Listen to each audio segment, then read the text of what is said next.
Imagine, tu as 18 ans, 5 enveloppes posées devant toi, parmi lesquelles Sciences Po, UCL, Cambridge. 3 portes ouvertes, 3 futurs possibles. Comment tu choisis? Alexandre a eu à faire ce choix, lui qui s'était longtemps vu à Sciences Po. Dans cet épisode, on reprend là où on s'était arrêté, le moment de vérité, pourquoi il a dit oui à Cambridge, les étoiles dans les yeux quand les résultats tombent et ce sentiment de privilège en arrivant dans l'une des universités les plus prisées au monde. Mais spoiler, tu redescends vite. La vie là-bas, c'est pas ce qu'on croit. On parle intelligence artificielle, intensité du travail, esprit critique.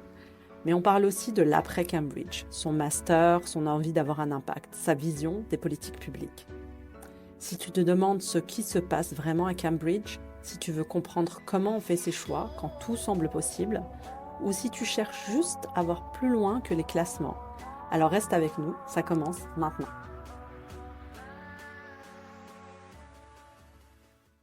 Donc, tu avais déjà l'offre de Cambridge, donc il y avait cette condition évidemment.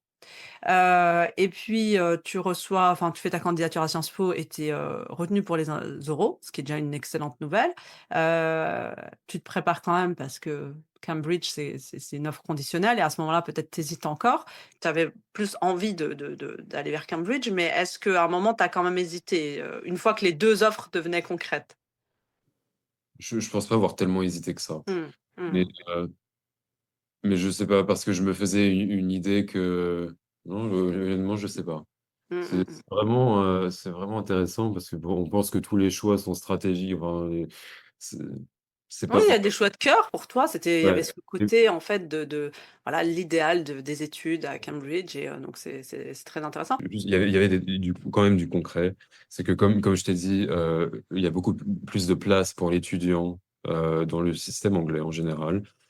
Et de deux, que Cambridge, il y a des interactions très fréquentes où tu es des fois seul ou des fois dans des groupes de 2 ou 3 étudiants à parler avec le professeur. Et ça, c'est un Voilà, privilège. Donc, voilà voilà. donc très objectivement dans le fonctionnement des études, à part le fait que tu connaissais, voilà ce fonctionnement à l'anglaise, tu as aussi la structure des cours et puis ces offres de petits, tutorials, qui t'intéressaient et qu'on retrouve très peu dans le système français. Et aussi le côté multidisciplinaire du diplôme. Euh, Mmh. Maintenant, ça me revient parce que ça fait depuis longtemps que j'ai pas pensé à tout ça. Et, mais le côté pluridisciplinaire où il y avait de l'anthropologie, de la sociologie, en plus de la politique et des relations internationales, ça c'était un truc qui était seulement à Cambridge et que je Mmh trouvais mh. Ouais, ouais, ouais, hyper intéressant, ça a l'air passionnant en effet toutes ces, sciences sociales, donc donc tu as le bac, tu commences à Cambridge. Comment ça se passe le début? Est-ce que c'est un choc? Est-ce qu'au contraire tu sens que tu as été préparé? c'est très dur. Ouais. Euh, Après, je dirais pas euh, que j'ai mal été préparé ou non, mais c'est juste, en fait, c'est très dur parce que bah, quand même, mine de rien, vu que j'étais dans le système français et de passer à du tout en anglais, c'est compliqué. Mmh mh. En plus, je faisais un Bachelor of Arts et que à Cambridge, il faut écrire en moyenne 2 essais par semaine. Donc, enfin, bon, c'est énormément de Ah oui? boulot. Et lire, et les listes de lecture, elles sont Mmh. très, très longues. On demande de lire. Enfin, par exemple, j'ai lu le Léviathan. Bah, voilà, par exemple, donc j'arrive à Cambridge en cours de philosophie politique. Le premier bouquin que je lis, c'est le Léviathan de Hobbes. Donc, Mmh. pas le bouquin le plus simple à lire. Et puis ensuite, il fallait écrire des essais là-dessus. Mais c'était très intéressant parce que, d'ailleurs, dès le début, je me suis rendu compte de ça. C'est que j'ai lu le Léviathan et ensuite, il y a plein de lectures annexes qui t'invitent, qui sont des critiques de ça. Et donc, en fait, je me suis directement rendu compte que que l'aspect critique était super important dans ce diplôme-là. Voilà, dès le départ et Oui. ça, c'est quelque chose qui t'a semblé nouveau en fait, enfin, que tu ne connaissais pas? Oui, bah, je pense qu'au lycée, ouais, c'est plus de l'instruction euh, que de, que de l'éducation sur les, les critical thinking skills. Mm, mm, mm. Ouais, non, j'ai trouvé ça super intéressant, mais oui, c'est très dur. Enfin, moi, j'ai quand même l'impression de ne pas avoir le niveau en anglais, alors que j'étais parfaitement bilingue en anglais. Mais Oui, c'est ça, parce que c'est ce que tu dis. Or, moi qui t'ai entendu à plusieurs reprises parler en anglais, je trouve que enfin, t'as ouais, t'as quand même une certaine maîtrise de l'anglais académique, en fait, mais toi, tu trouvais que, enfin, t'avais peut-être ce sentiment, peut-être à tort, que ce qui expliquait ta difficulté, c'était l'anglais, le fait que bah tu vraiment, étudies en anglais. oui, vraiment, ça a été un souci, enfin un souci, ça a été une difficulté. Et en plus, comme je l'ai dit auparavant, que moi, j'étais pas un grand lecteur. Donc, et bon, c'est quand même une grande partie. Parce qu'en fait, dans la semaine, on a 8 heures de cours. Et après, le reste, c'est du travail estimé à 45 heures, il me semble, par semaine. Et donc, Waouh! Alors raconte-nous un peu comment ça se passe. Donc tu as 8 heures de cours, c'est vrai qu'il y en a beaucoup, beaucoup de personnes qui me disent: «Quoi, 8 heures de cours?» Et enfin, surtout quand on ramène ça aux frais de scolarité qui, bah, même si on est home student, mais encore international student, c'est encore plus, mais il y a pas que ça, en fait, il y a les 8 heures. Alors comment ça se répartit un peu ta semaine, les 8 heures et puis ensuite ton travail autonomie? Est-ce qu'il est quand même guidé ce travail? Comment? Et qu'est-ce que tu fais dans ce travail en autonomie? oui, alors, donc, là, c'est vraiment précis à Cambridge. Mmh. Donc, le travail, donc oui, en effet, on a eu 8 heures de cours en amphi par semaine. Mais comme je disais, on a en moyenne, des fois un essai, mais plus souvent 2 essais à écrire par semaine. Mmh. Donc, Combien de mots les essais, tu te souviens? il me semble que c'était 1500 mots. Ouais, quand même. Mmh. Un ou deux essais de 1500 mots à écrire. Donc, en plus des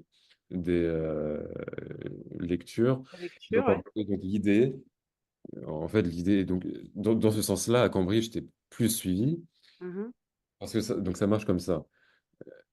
Tu as une liste de lecture. Tu as des cours en amphi. On t'introduit au sujet. Ensuite, tu as ta liste de lecture. Donc, tu développes complètement ton expertise sur le sujet. Ensuite, tu dois écrire un essai sur le sujet sur une question précise. Et donc, synthétiser tout ça en 1500 mots. Et il y a une deadline. Et la deadline, généralement, c'est un jour ou deux avant la supervision. Donc, les supervision, ce sont les cours dont je parlais, où tu es soit seul, soit avec un ou deux autres étudiants à Mmh. parler des essais des étudiants ou de ton essai et du sujet en général avec le professeur. Voilà, donc c'est structuré comme ça. Bien. Donc, et là, c'est intéressant parce que donc vous avez des deadlines, donc chaque semaine, vous devez rédiger 2 essais et donc forcément, on se pose tous la question et moi je le vois là, je visualise bien en quoi ça peut être, potentiellement, une bombe à retardement. L'utilisation de l'AI pour la rédaction de ces essais, et j'aimerais bien qu'on en parle une minute. Alors j'explique d'abord pourquoi je trouve que ça peut être une bombe à retardement, même si je pense que voilà, l'intelligence artificielle peut être, intéressante sur certains points. Par contre, sur rédiger les travaux scolaires, je pense que ça peut être très, très dangereux. Déjà, ça peut nous empêcher d'apprendre tout ce qu'on doit apprendre, développer les compétences qu'on doit développer, mais surtout, hem et on s'approprie pas les sujets et on ça va nous empêcher de développer, en fait, notre approche du sujet. On va être un peu bridé par ce que nous donne, ce modèle. Est-ce que tu peux nous en parler un peu? Parce que toi, c'est intéressant, parce que je pense que c'était l'IA était pas aussi développée quand tu as commencé, à Cambridge.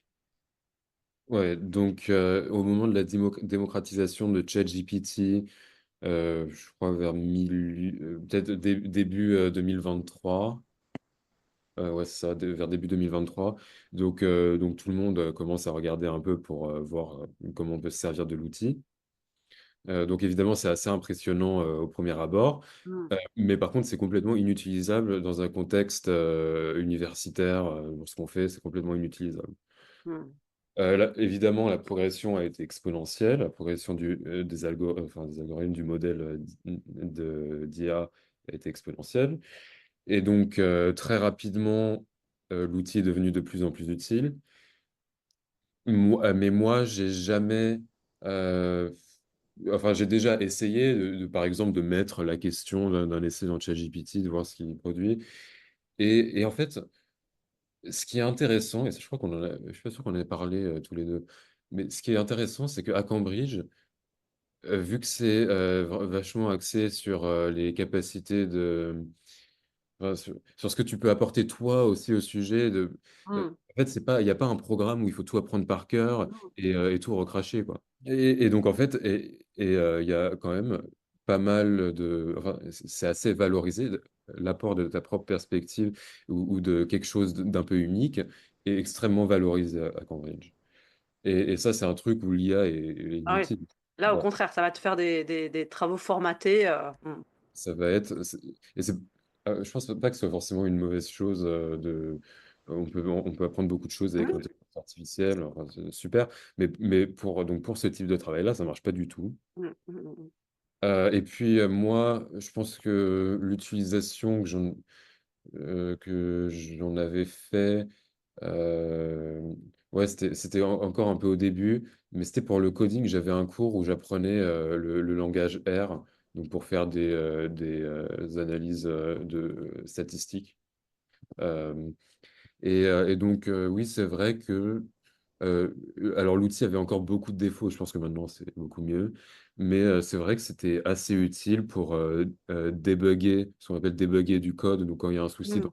le code, il va trouver le problème, ou alors, oui, non, pour Voilà, donc ça peut être utile, mais en fait, c'est ça t'a pas été enfin, en tout cas, c'est pas utile et c'est pas recommandé pour le type de travaux qui t'est demandé à Cambridge. Et d'ailleurs, on a eu un échange récemment dessus où tu me disais que la politique de Cambridge sur l'intelligence artificielle avait changé. Est-ce que tu peux nous en parler un peu plus? oui. Donc, alors, comment les examens fonctionnaient pour ma promo? Il se trouve qu'en fait, on avait des examens en ligne qui Mhm, étaient open book, donc mm, c'est-à-dire livre ouvert, c'est-à-dire qu'on a accès à nos cours, on n'est mhm, pas contrôlé sur ce qu'on fait pendant l'examen. On a, alors, il se trouve que dans l'examen, on a très peu de temps pour faire beaucoup. Au début, c'était 3 heures pour faire 3 essais, c'était max 1500 mots. Bon, c'est quand même vraiment pas beaucoup. Ensuite, c'est devenu 5 essais de 1500 mots. Pardon, 3 essais de 1500 mots en 5 heures. 5 heures, ouais. Donc ça marchait comme ça. Et donc, essentiellement, on n'avait pas énormément de temps pour écrire les essais. Donc, ça te donnait quand même pas beaucoup de temps pour faire En fait, tu n'avais pas le temps de faire des recherches. Mm, Il fallait mm, avoir des notes bien préparées. Bon. Il se trouve qu'évidemment, avec l'arrivée de ChatGPT, bah, tu mets ta question dans un prompt et oui, il va te trouver des trucs. Encore une mm, fois, du coup, c'est impossible d'avoir le côté valorisé du côté libre personnel.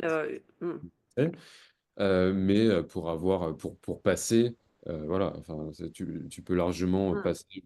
Enfin, j'exagère. Enfin, faut quand même avoir. Je pense que si tu mets que le truc de ChatGPT, ça Mm. va être cramé immédiatement, de toute Mais façon. genre tes connaissances plus Oui, voilà. le produit d'une IA. Ça peut te donner une structure d'un Mm, essai, et mm, ensuite tu peux mm, enrichir par tes connaissances. Voilà. mm, Donc, du coup, c'est devenu un souci. La politique de Cambridge, comme pour beaucoup d'universités au début, c'était de complètement interdire l'outil, etc. Et donc maintenant, et donc en fait, maintenant, ils ont complètement arrêté les examens open book, donc mm. tu as accès à à Internet, à tes bouquins, etc. Tout simplement à cause de l'intelligence artificielle. Donc voilà. D'accord. Donc maintenant, ils repassent à un système plus tradi, où je ne sais pas si c'est à l'écrit ou sur ordinateur dans une salle d'examen. Mhm. Voilà, maintenant c'est comme ça. Et d'ailleurs, moi, dans mon cours à ma fac actuellement, c'est aussi ce C'est comme système ça, donc, d'accord. d'ordinateur Ouais, et tout est locked. Enfin, tu peux pas utiliser d'autres applications. Voilà. d'accord. Ouais, tu Donc, es en mode traitement de texte et puis ouais. d'accord, En d'accord. fait, l'expérimentation Open Book, c'est arrivé d'après le Covid, où on Oui, s'est toutes ces expérimentations comme ça d'après Covid ont été annulées, quoi.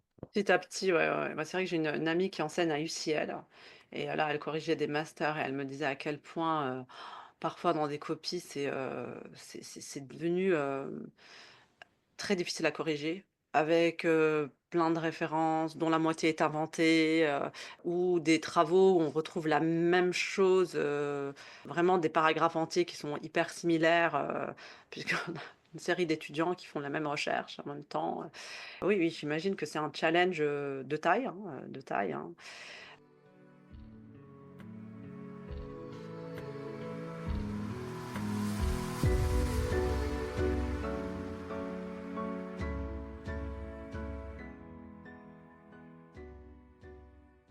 OK, donc alors Cambridge, si on devait résumer un peu ton passage à Cambridge, donc ça a été, si on devait donner 3 mots, challenging, le côté, intensité, de l'effort, qu'est-ce qu'on pourrait dire d'autre, qui résume ce passage à Cambridge?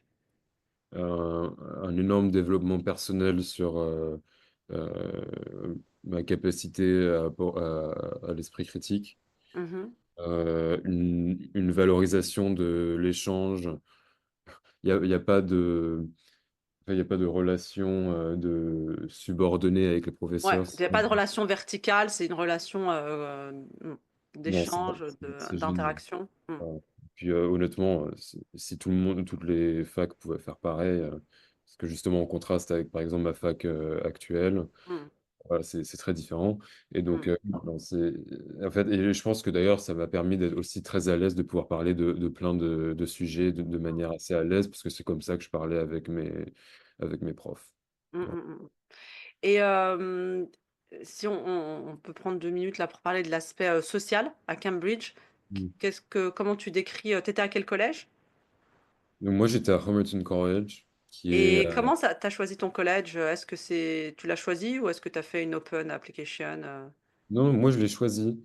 Mmh. Je l'ai choisi parce que c'était le collège qui était le plus grand, euh, qui est, qui était le plus diversifié en termes d'étudiants là-bas, en termes de.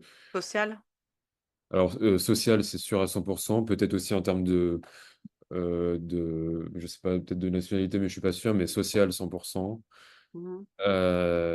Donc ça m'intéressait. Puis aussi, il se trouve que en termes de logistique, c'est un peu plus loin, c'est un peu plus excentré. C'est pas exactement ouais, dans le centre de Cambridge, mais du coup, enfin, on a des jardins énormes et enfin, c'est vraiment un cadre de vie excellent, quoi. Mmh. Voilà, c'était ces trois raisons. Et ça va? Tu t'es fait des amis à Cambridge?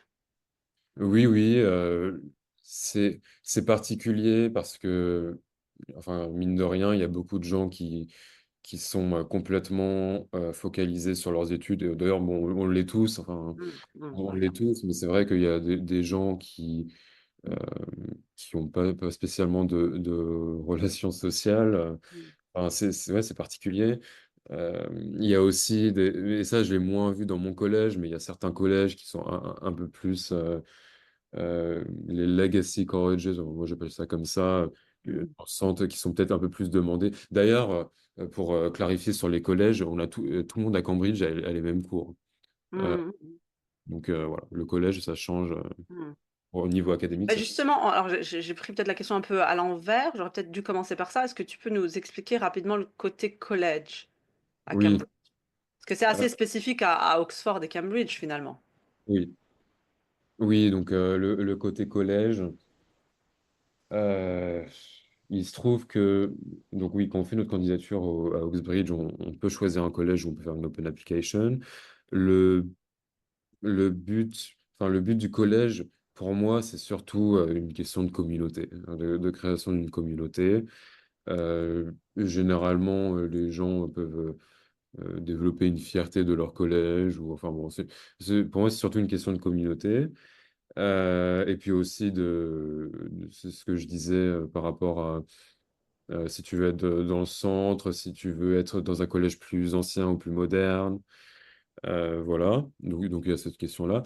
Donc Et les cours ensuite, sont les mêmes, tu nous disais? alors, donc les cours en amphi sont les mêmes.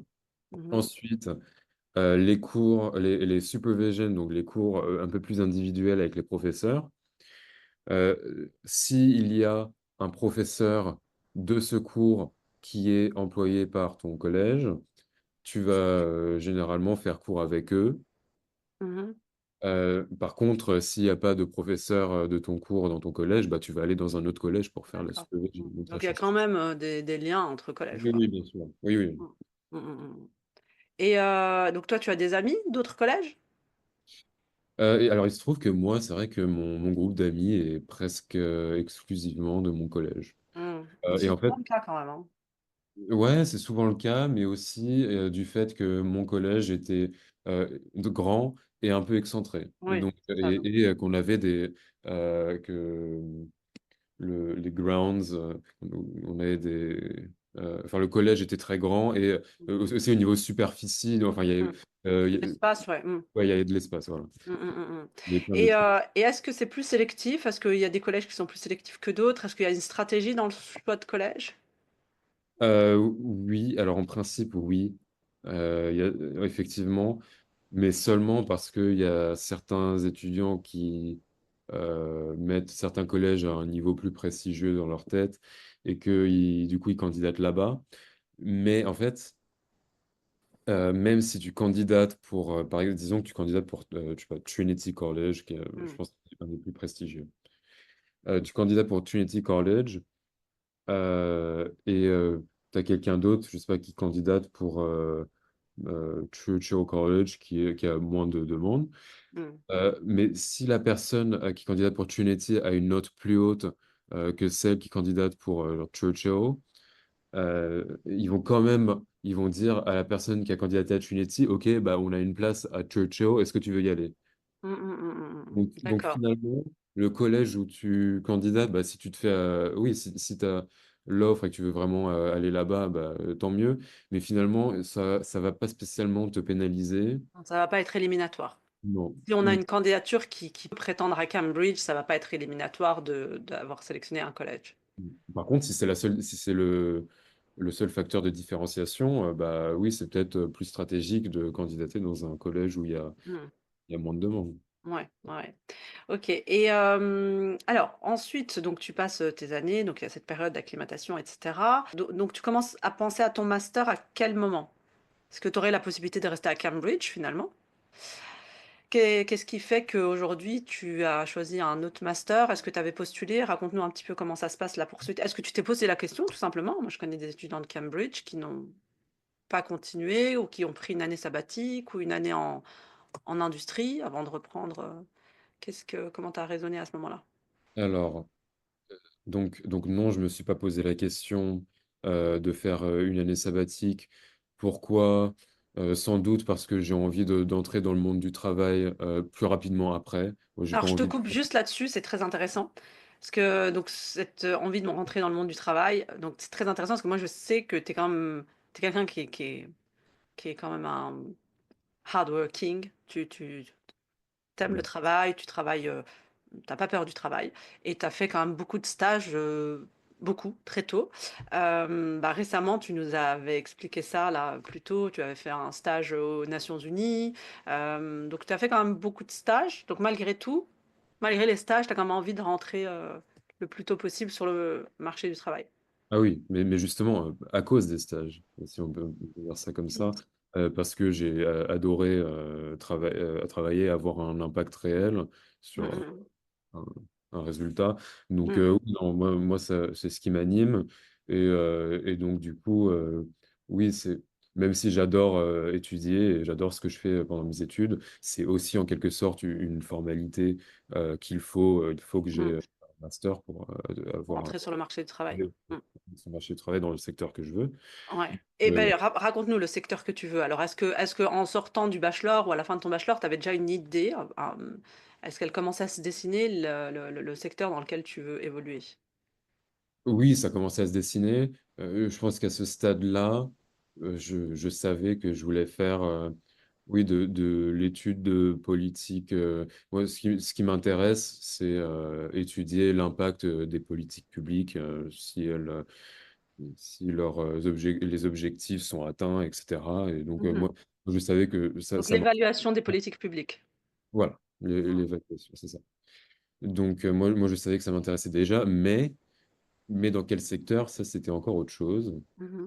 Et, euh, et d'ailleurs, même aujourd'hui, je, moi, je m'intéresse à beaucoup de choses. Donc, c'est vrai que j'ai pas forcément besoin de m'enfermer dans un secteur. Mais c'est vrai qu'ensuite, j'ai fait mon stage aux Nations Unies dans l'aide au développement.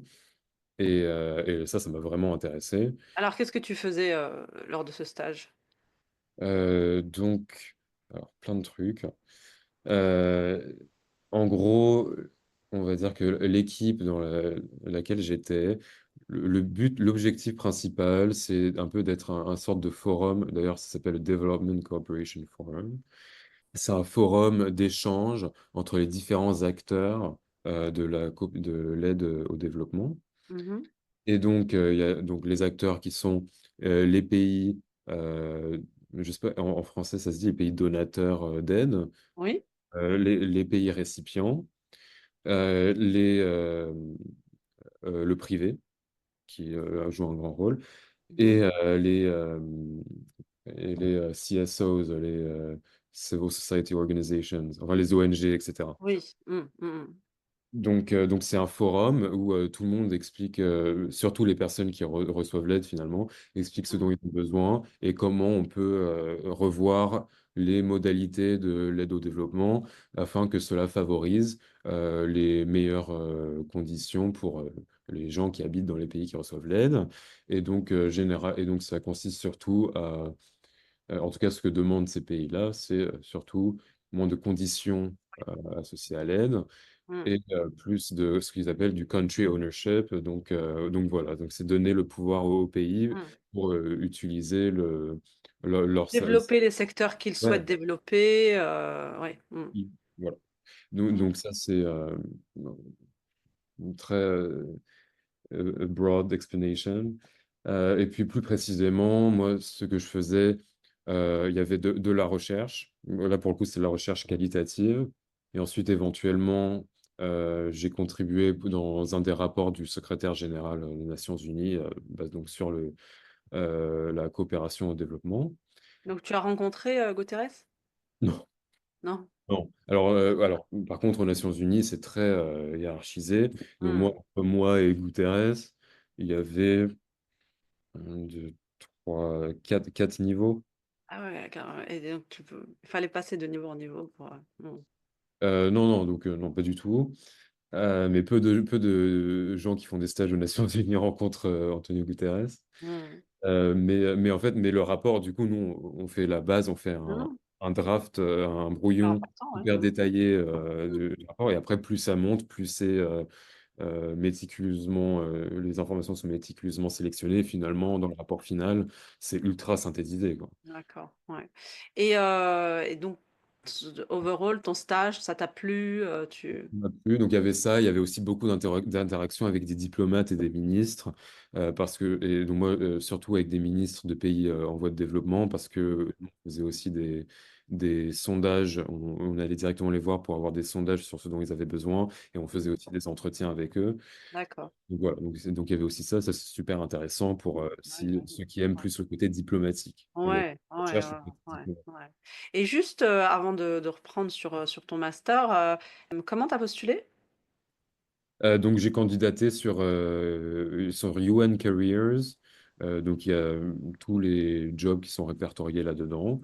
Et puis ensuite, c'est sur la plateforme Inspira où alors bon, ce qu'il faut savoir, c'est qu'il y a beaucoup il y a beaucoup de bureaucratie. Donc malheureusement, il y a beaucoup de stages où ils vont même pas forcément engager quelqu'un ou recruter quelqu'un. C'est beaucoup de travail. Donc moi je l'ai fait par les canaux standards, enfin. Et aux Nations Unies, c'est vrai que j'ai pas l'impression qu'il y a énormément de place pour pour le réseau, etc. Oui, De oui. toute façon, moi, je connaissais personne, Mm, mais juste mm, en général, ça se fait beaucoup moins par le réseau. Donc, il y a quand même une certaine égalité des chances. mm. Ils prêtent beaucoup C'est très d'attention. intéressant. Ils peuvent donner la chance à tous, indépendamment de leur background. Donc ça, c'est quelque chose qu'on peut vraiment conseiller, recommander. Toutes les personnes intéressées par les relations internationales, la diplomatie. Mais, alors, c'est super important, c'est pas payé. Voilà. Donc, Ouais. c'est quand même. Euh, mais il y a des systèmes de bourse aussi. Oui, alors, donc, C'est à si part. par l'université. Donc, Ouais, ouais. généralement, les universités ont des bourses pour aider pour les stages, il faut passer Mm, par là. mm, mm, mm, mm.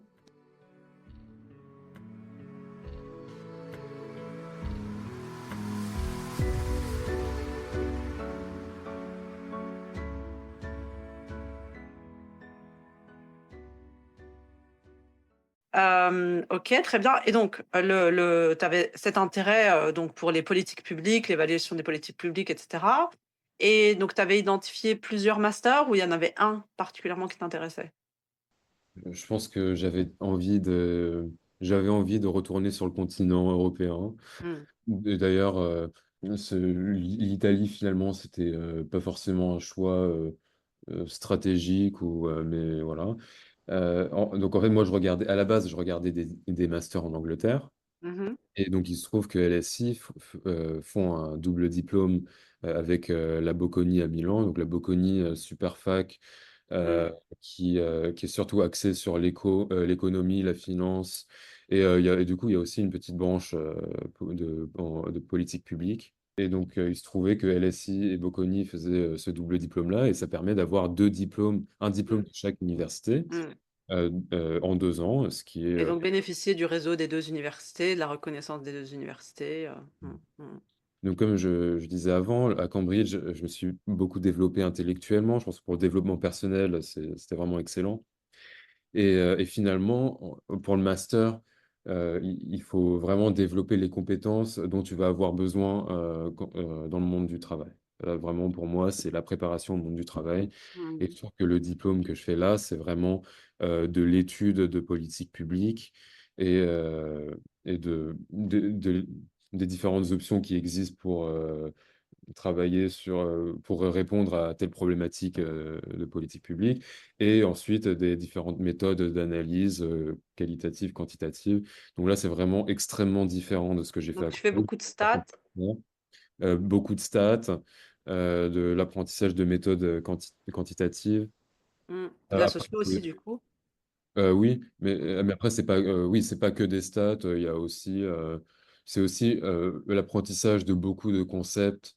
Euh, En fait, j'ai l'impression d'une manière de retourner un peu au lycée où c'est surtout de l'instruction. Hmm. Mais en Vraiment fait, là, apprendre, absorber.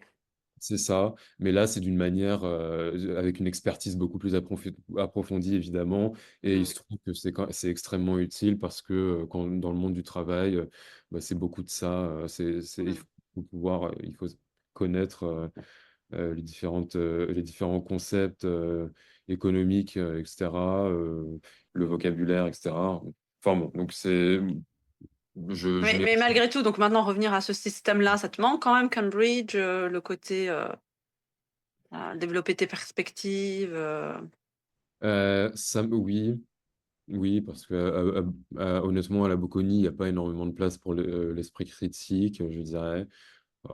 J'exagère un peu. En tout cas, comparativement à Cambridge, c'est quand Hmm, même différent. hmm, Après, moi, j'ai vraiment l'impression, enfin, moi, je vois une valeur ajoutée au diplôme que je fais là, quoi.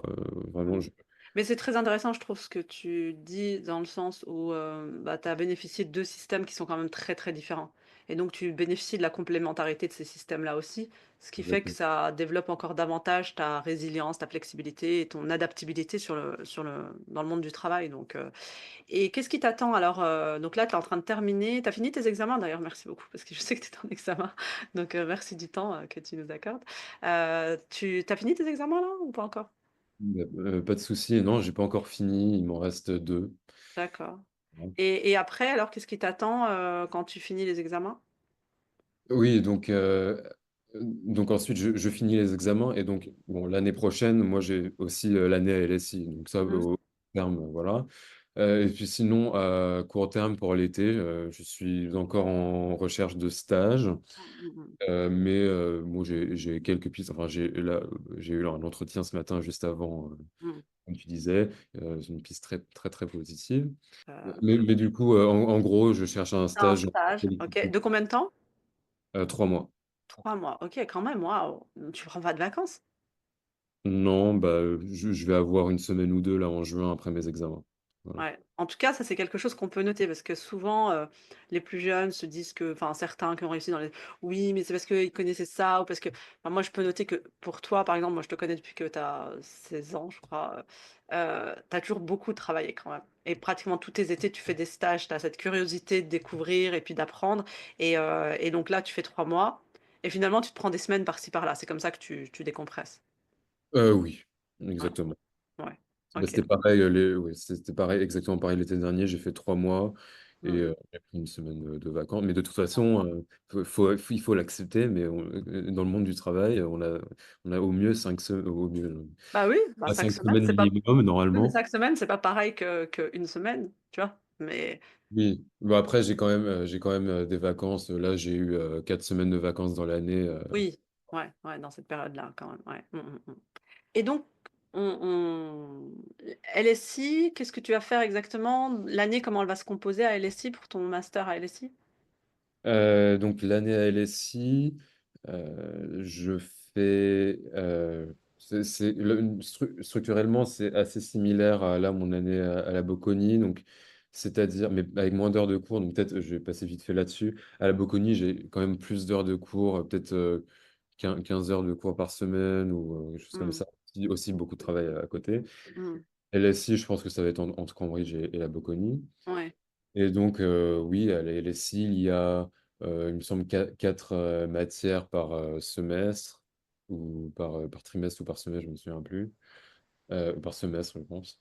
Et donc, oui, la structure de l'année, il y a pas de temps à part pour un stage ou quoi, c'est vraiment toute l'année. d'accord. C'est toute l'année, Toute l'année, et puis jusqu'au. Donc, les cours, les examens finaux doivent être bah, vers cette période de mai-juin. D'accord. Et ensuite, il y a la thèse, enfin, non, pas Dissertation. bah, la dissertation, ouais, je sais pas, Mmh.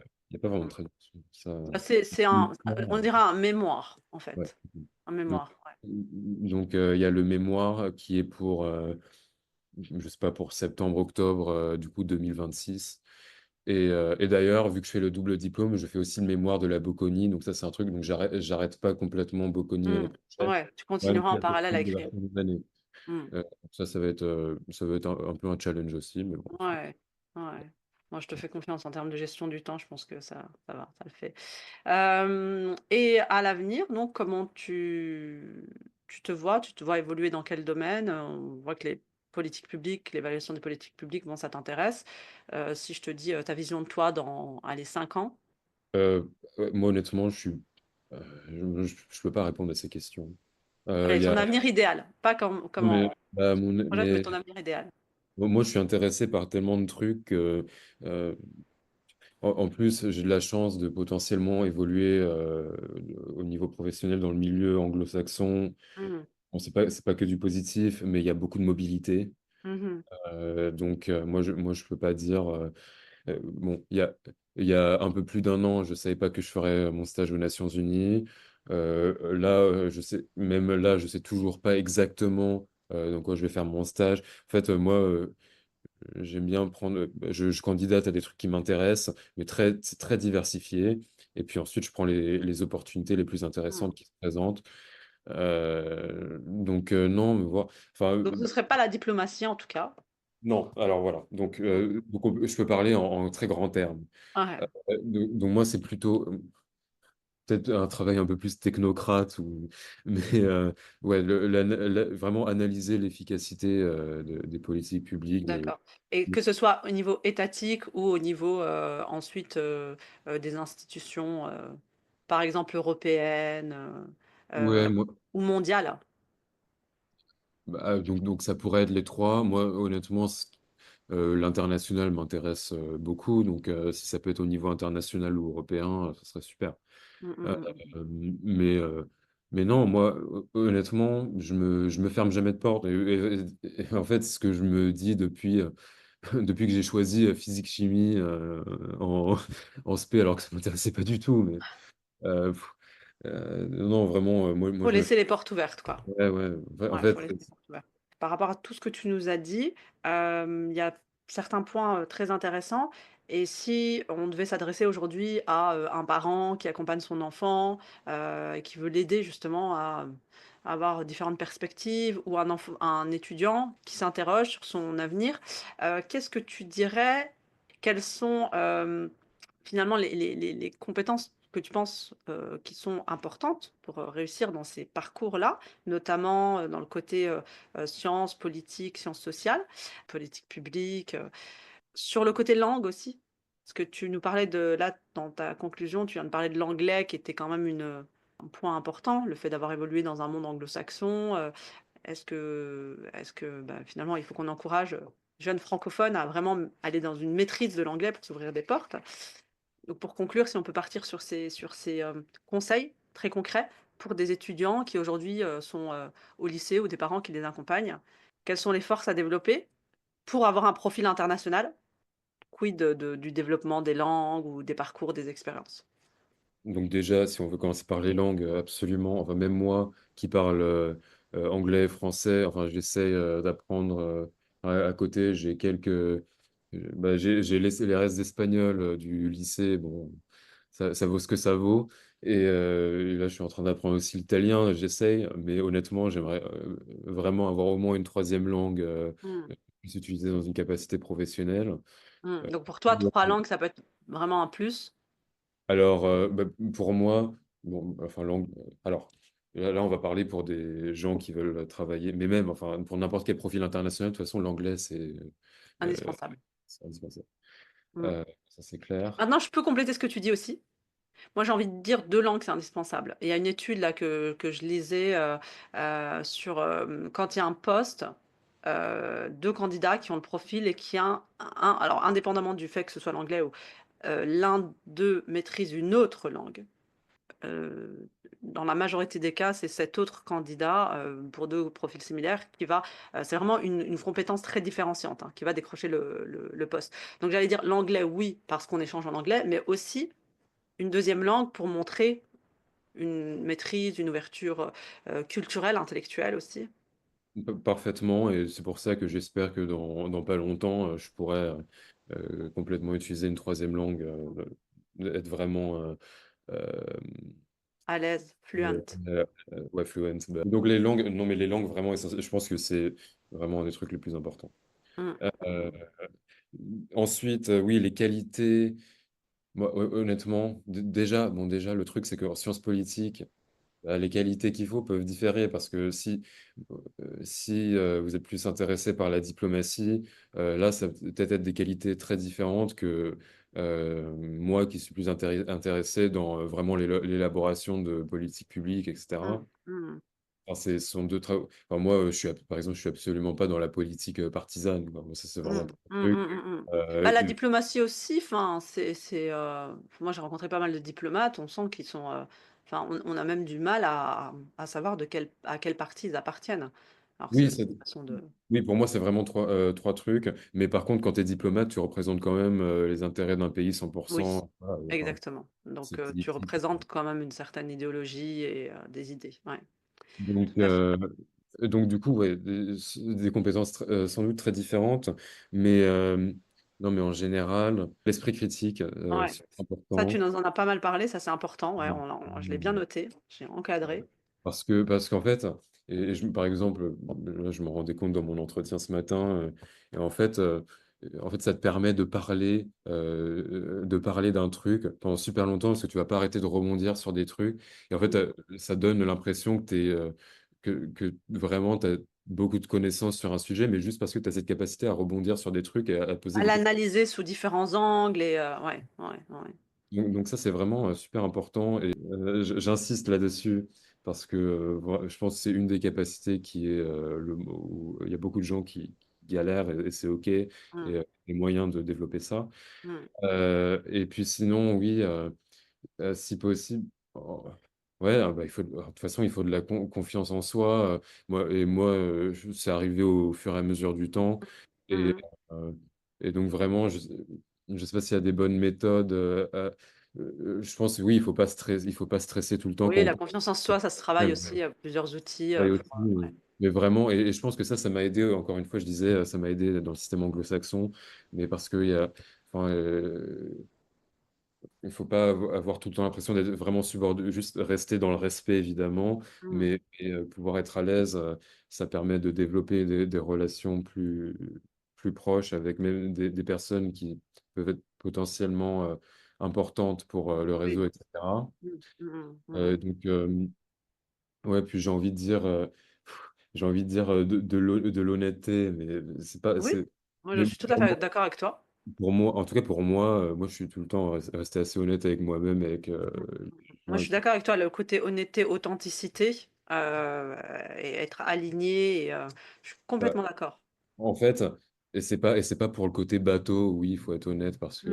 que, Mhm. mais l'honnêteté, ça se ressent. Donc quand on Exactement, va je suis tout à fait d'accord. dans Ouais. un entretien, bah, Ouais. ça va se Ouais. ressentir si tu es vraiment intéressé par le sujet, si tu as vraiment Ouais. les connaissances que qu'il faut. Enfin, Ouais. donc dans ce sens-là, c'est pour ça que c'est important de faire quelque chose qui nous intéresse, quoi. C'est ça. Après, évidemment, c'est pas simple.